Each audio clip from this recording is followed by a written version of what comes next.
హవ్యూస్ ఆడవారి యొక్క తొడలు మన రాంగపుల వర్మ అసలు ఎక్కడ లేనటువంటి అద్భుతమైనటువంటి శిల్పాలు ఉన్నట్టు నాకుతాడు ఎదుగు చేస్తాడు. బట్ అవే తొడలని ఉపయోగించుకొని రన్యారావు అని చెప్పేసి 2014లో కన్నడ సినీ పరిశ్రమలో సినిమాలకు ద్వారా ఎంట్రీ ఇచ్చింది ఒక ఆమె. బట్ ఆ తర్వాత మలయాళంలో తమిళంలో నటించిందంటే తమిళంలో నటించింది. మలయాళంలో ఆఫర్ రాలేదు, తెలుగులో ఆఫర్ రాలేదు. బట్ లాస్ట్ 8 ఇయర్స్కి ఆఫర్స్ లేవు. ఇక ఈ మధ్యలో మోడలింగ్ చేసిందా ఇంకేమైనా చేసిందా మనకు తెలియదు. బట్ లాస్ట్ 4 months బ్యాక్ పెళ్లి చేసుకుంది. ఇంటికి దూరంగా ఉంది. వాళ్ళ అమ్మ వచ్చేసి కాఫీ తోటల యజమాని, వాళ్ళ నాన్న వచ్చేసి ప్రజెంట్ సవతి తండ్రి రామచంద్రరావు. ఇతను మన తెలుగువాడే, బట్ కర్ణాటకలో ఐపీఎస్ ఆఫీసరు. దాన్ని వీళ్ళ అమ్మని పెళ్లి చేసుకున్నాడు. వీళ్ళ అమ్మని పెళ్లి చేసుకోవటానికి ముందే వాళ్ళ నాన్న ద్వారా ఆమె వాళ్ళ సోదరుడు ఎవరో పుట్టున్నారు. అంటే రామచంద్రరావు వీళ్ళ అమ్మని పెళ్లి చేసుకోవడానికి ముందే ఆమెకి 2 బిడ్డలు ఉన్నారు. అందులో ఈ రమ్యారావు అని వస్తుంది, రన్యారావు. ఇప్పుడు విషయం ఏంటి, సవతి తండ్రి యొక్క డెసిగ్నేషన్ యూజ్ చేసి ఆ పోలీస్ హౌసింగ్ శాఖకు సంబంధించి అతను వచ్చేసి డీజీపీగా ఉన్నాడు.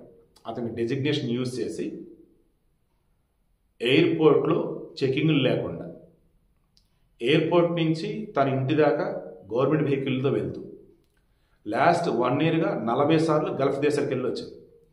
లాస్ట్ January 1st నుంచి ఇప్పటి వరకు అంటే దాదాపు ఈ 2 నెలల్లో 10 సార్లు వెళ్ళి వచ్చింది. లాస్ట్ 15 రోజుల్లో 4 సార్లు దుబాయ్ వెళ్ళి వచ్చింది. ఇవన్నీ చూసి ఎయిర్పోర్ట్ అధికారులు, డైరెక్టరేట్ ఆఫ్ రెవెన్యూ ఇంటెలిజెన్స్ వాళ్ళు ఏదో తేడా కొడుతుందిరా ఆమెను ఆపండిరా అన్నారు. ఎయిర్పోర్ట్లో ఆమెను ఆపగానే ఎయిర్పోర్ట్లో హెడ్ కానిస్టేబుల్ బసవరాజు వచ్చాడు. ఏంటండి ప్రోటోకాల్ తెలియదా మీకు, డీజీపీ రామచంద్ర గారు అమ్మాయి వదలని అన్నాడు. వదులుదాంరా బాబు అని బాడీ మొత్తం స్కాన్ చేశారు. అవి తొడలా లేదన్నప్పుడు గోల్డ్ లాకర్లా మొత్తం ఏంటి తొడల దగ్గర ఒక గమ్ము లాంటి దాన్ని అంటించేసి దానికి బంగారు బిస్కెట్లు పెట్టేసి దానిపైన వచ్చేసి క్రాప్ బ్యాండేజ్ అంటారు చూసారు, మనకి ఏదన్నా బెనికితే కడతారు క్రాప్ బ్యాండేజ్, అది కట్టేసింది మొత్తం. ఇంకా ఆ పైన వచ్చేసి ఒక కోట్ లాంటిది వేసేసింది. స్కాన్ చేస్తే మొత్తం బంగారం. అప్రాక్సిమేట్లీ 15 kgs ఉంది. మార్కెట్లో దాని వాల్యూ 12,36,00,000. ఈమె కమిషన్ ఎంత 1% అంటే 12 లక్షలు. ట్రిప్కి 12 లక్షలు పడుతుంది కమిషన్. గల్ఫ్ కంట్రీస్లో గోల్డ్ రేట్ తక్కువ. అది మన దగ్గర ఇంపోర్ట్ చేసుకున్నప్పుడు ఏమైంది, ట్యాక్స్లు పడతాయి. ఇప్పుడు ఈ రకం దొంగ మార్గం తెచ్చినప్పుడు ఏమైంది, తక్కువ రేటుకి వచ్చేసింది. దాన్ని ఇక్కడ ఎక్కువ రేటుకి అమ్మేసుకుంటారు. స్మగ్లింగ్. పోలీసులు నిజంగా బిత్తరపోయారు. రామచంద్రరావుని పిలిపించి మాట్లాడారు. ఎందుకు, గతంలో ఈ దగ్గర పనిచేసే కార్ డ్రైవరు మైసూరుకి వెళ్తున్నట్టు ఒక నగల వ్యాపారి దగ్గర డబ్బు బంగారం పట్టుబడినప్పుడు ఇన్స్పెక్టర్ జనరల్ ఆఫ్ పోలీస్కి రామచంద్రరావు ఉన్నాడు. ఆ మూమెంట్లో అందులో కొంత తస్కరించారు, లేపేశారు. ఎవరు ఏంటంటే రామచంద్ర పేరు వచ్చింది. ఎంక్వైరీ చేస్తే ఆయన దగ్గర డ్రైవర్ అని తెలిసింది. ఆల్రెడీ బ్లాక్ మార్క్ ఉంది. ఇప్పుడు అడిగితే ఒరే నాయన, ఆ పిల్ల నా భార్యకి ముందు పుట్టిన కూతురు, నేనుగా తండ్రిని. సరే నేను ఆమె కూతురుగా చూసుకుంటూ ఉన్నా, 4 నెలలుగా లేదు, మాకు సంబంధాలు లేవు, పెళ్లిసుకొని వెళ్ళిపోయింది. వాళ్ళ భర్త ఆమె కలిపి వచ్చేస్తా ఎంక్వైరీ చేయండి అన్నారు.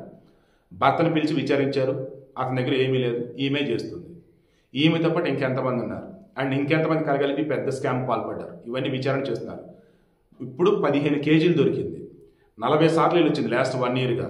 40 × 15 ఊరి దేవుడు 600 kgs మాస్టారు. 15 60 × 0 గట్టిగానే దెబ్బేసిందండి. అంటే ఇంకా ఎన్ని లక్షలు పోగేసి ఉంటుంది. ఈలోపు ఈ ముఠ ఎంతమంది చూసారా. వచ్చినప్పుడు ప్రోటోకాల్ అని చెప్పేసి ఆ ఎయిర్పోర్ట్లో కొంతమంది పోలీసుల ద్వారా చెకింగ్లు లేకుండా బయటకు వస్తుంది. దారిలో ఎక్కడైనా పోలీసులు ఆపితే ఇబ్బంది కాబట్టి పోలీస్ వెహికల్ ఇంటి దాకా వెళ్తుంది. క్లియర్. సో ఇది ద గ్రేట్ సోకాల్డ్ పోలీసుల పిల్లలు చేసేది కొంతమంది, మంత్రుల పిల్లలు చేసేది కొంతమంది, డబ్బున పిల్లలు చేసేది కొంతమంది. జ్యుడిషియల్ రిమాండ్ విధించారు, విచారణ చేస్తున్నారు. ఇంకెంతమంది దీని వెనక మొత్తం కూడా బయటకు లాగుతారు త్వరలో.